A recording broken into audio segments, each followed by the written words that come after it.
पिछले एपिसोड में हमने मैकडॉनल्ड्स के मेन्यू और इनोवेशन के बारे में बात की।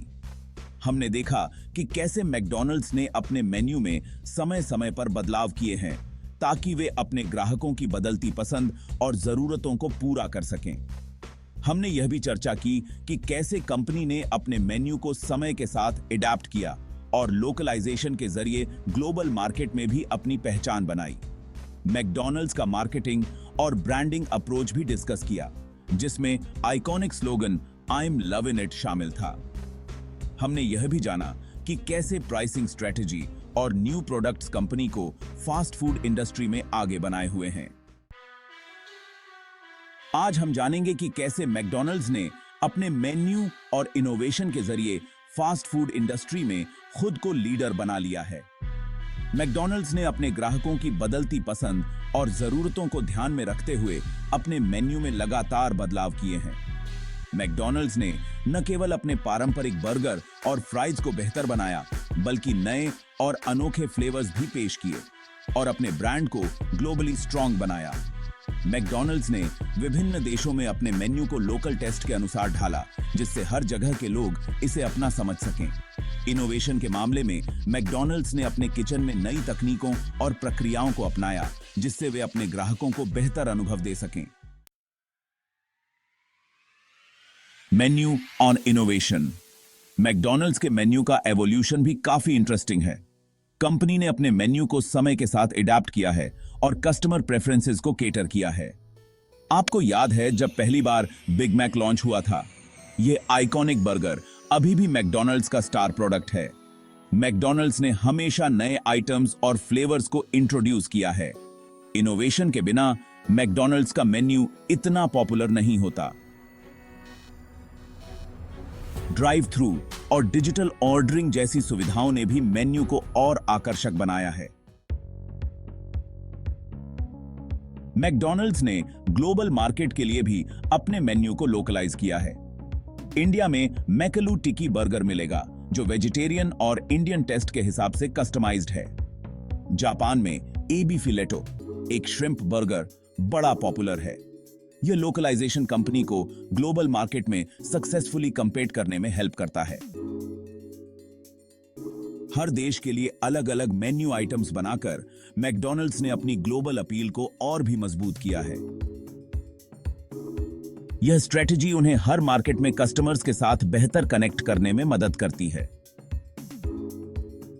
इस तरह मैकडॉनल्ड्स ने हर देश में अपनी पहचान बनाई है। लेकिन अगर आप खुद का रेस्टोरेंट चला रहे हैं तो आपको भी स्मार्ट स्ट्रैटेजीज चाहिए। आज के प्रतिस्पर्धी माहौल में केवल अच्छा खाना और सेवा ही काफी नहीं है। आपको अपने ऑपरेशंस को भी स्मार्ट तरीके से मैनेज करना होगा। यह सुनिश्चित करना होगा कि हर चीज सुचारू रूप से चले, चाहे वह किचन हो, सर्विस हो या फिर कस्टमर एक्सपीरियंस। और इसमें रेड रेस्ट्रो आपकी मदद कर सकता है। यह एक ऐसा टूल है जो आपके रेस्टोरेंट के हर पहलू को कवर करता है। यह न केवल आपके काम को आसान बनाता है, बल्कि आपके बिजनेस को भी नई ऊंचाइयों तक ले जाता है। रेड रेस्ट्रो एक ऐसा ऐप और वेबसाइट है जो रेस्टोरेंट मैनेजमेंट को बेहद आसान बना देता है। चाहे आप एक छोटा कैफे चला रहे हों या एक बड़ा फास्ट फूड चेन, यह टूल आपके लिए परफेक्ट है। यह आपके सभी ऑपरेशंस को एक ही प्लेटफॉर्म पर लाता है, जिससे आप हर चीज पर नजर रख सकते हैं। यहां आपको कोई भी मैनुअल काम करने की जरूरत नहीं पड़ेगी। सब कुछ ऑटोमेटेड है, जिससे आप अपने समय और संसाधनों का बेहतर उपयोग कर सकते हैं। ऑन ऑर्डर प्रोसेसिंग से लेकर पेमेंट तक हर चीज को ऑटोमेट किया जा सकता है। चाहे ऑन ऑर्डर मैनेजमेंट हो, स्टाफ शेड्यूलिंग या इन्वेंट्री कंट्रोल, रेड रेस्ट्रो हर चीज को आसान बना देता है। यह सुनिश्चित करता है कि आपके पास हमेशा सही मात्रा में स्टॉक हो और आपके स्टाफ की शेड्यूलिंग भी सही हो। यह एक सिंपल और इफेक्टिव सॉल्यूशन है, जिससे आप अपने बिजनेस को ग्रो कर सकते हैं। इसके यूजर फ्रेंडली इंटरफेस के कारण इसे इस्तेमाल करना बेहद आसान है। चाहे आप टेक सेवी हों या नहीं, रेड रेस्ट्रो को इस्तेमाल करना हर किसी के लिए आसान है। यह आपके रेस्टोरेंट को एक नई दिशा में ले जाने का परफेक्ट टूल है। अब वापस आते हैं मैकडॉनल्ड्स के मेन्यू इनोवेशन पर। कंपनी ने समय समय पर नए प्रोडक्ट्स और लिमिटेड एडिशन आइटम्स इंट्रोड्यूस किए हैं। मैकरिब, एग मैकमफिन और मैकफ्लरी जैसे प्रोडक्ट्स ने कस्टमर्स के दिलों में खास जगह बनाई है। इन प्रोडक्ट्स ने मैकडॉनल्ड्स को और भी पॉपुलर बना दिया है। इसके अलावा कंपनी ने कई और नए फ्लेवर्स और ऑप्शंस भी पेश किए हैं जो कस्टमर्स को बहुत पसंद आए हैं। अब बात करते हैं प्राइसिंग की। मैकडॉनल्ड्स का प्राइसिंग मॉडल कॉम्पिटिटिव और कस्टमर फ्रेंडली है। वैल्यू मील्स और प्रमोशनल ऑफर्स कस्टमर्स को आकर्षित करते हैं और उनकी जेब पर भारी नहीं पड़ते। कंपनी ने बजट फ्रेंडली ऑप्शंस भी प्रोवाइड किए हैं, जैसे कि डॉलर्स मेन्यू। इसके अलावा मैकडॉनल्ड्स ऐप पर भी कई डील्स मिलती हैं। ये सभी चीजें मैकडॉनल्ड्स को एक पॉपुलर चॉइस बनाती हैं। मार्केटिंग और ब्रांडिंग। मैकडॉनल्ड्स की सफलता में उसकी मार्केटिंग और ब्रांडिंग का बड़ा योगदान है। यह कंपनी अपने ग्राहकों के साथ एक मजबूत संबंध बनाने में सफल रही है। कंपनी ने कई आइकॉनिक मार्केटिंग कैंपेन चलाए हैं जो न केवल बिक्री बढ़ाने में मददगार रहे हैं, बल्कि ब्रांड की पहचान को भी मजबूत किया है। I am loving it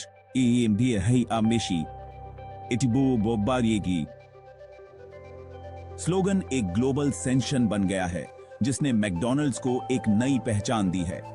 digital युग में भी मैकडॉनल्ड्स ने अपनी ब्रांडिंग को बनाए रखा है और नए माध्यमों का उपयोग करके अपने ग्राहकों तक पहुंच बनाई है। मैकडॉनल्ड्स की ऐप और सोशल मीडिया पर भी उसकी मजबूत उपस्थिति है, जो ग्राहकों को एक सहज अनुभव प्रदान करती है। मैकडॉनल्ड्स की मार्केटिंग स्ट्रैटेजी में सेलिब्रिटी एंडोर्समेंट्स का भी अहम रोल है। Michael Jordan, Justin Timberlake, Travis Scott और बीटीएस जैसे सेलिब्रिटीज ने मैकडॉनल्ड्स के कैंपेन में शामिल होकर ब्रांड को यंग और डायनामिक बनाए रखा है। इन सेलिब्रिटीज की पॉपुलैरिटी ने मैकडॉनल्ड्स को नई ऊंचाइयों पर पहुंचाया है और इसे ग्लोबल ऑडियंस के बीच और भी पॉपुलर बना दिया है। ब्रांडिंग में मैकडॉनल्ड्स का मस्कॉट रोनाल्ड मैकडॉनल्ड भी अहम भूमिका निभाता है। यह खुशमिजाज क्लाउन बच्चों और बड़ों में समान रूप से पॉपुलर है और मैकडॉनल्ड्स के फ्रेंडली और फन इमेज को रिप्रेजेंट करता है। रोनाल्ड मैकडॉनल्ड का किरदार 1963 में पेश किया गया था और तब से यह मैकडॉनल्ड्स का एक महत्वपूर्ण हिस्सा बना हुआ है। रोनाल्ड मैकडॉनल्ड ने कई चैरिटी इवेंट्स और सोशल प्रोग्राम्स में भी भाग लिया है, जिससे मैकडॉनल्ड्स की कम्युनिटी में एक पॉजिटिव इमेज बनी रहती है। अगले एपिसोड में हम बात करेंगे मैकडॉनल्ड्स के बिजनेस मॉडल और उसकी यूनिक रियल एस्टेट स्ट्रैटेजी की। जानेंगे कि कैसे कंपनी ने अपने फ्रेंचाइजर सिस्टम और लोकेशन सिलेक्शन को स्ट्रैटेजिकली डिजाइन किया है। साथ ही कंपनी पर लगे कंट्रोवर्सीज और क्रिटिसिज्म का भी जिक्र करेंगे और जानेंगे मैकडॉनल्ड्स के भविष्य के प्लान्स और इनोवेशंस के बारे में। साथ ही मैकडॉनल्ड्स के ग्लोबल इम्पैक्ट और सोशल रिस्पॉन्सिबिलिटी पर भी चर्चा करेंगे।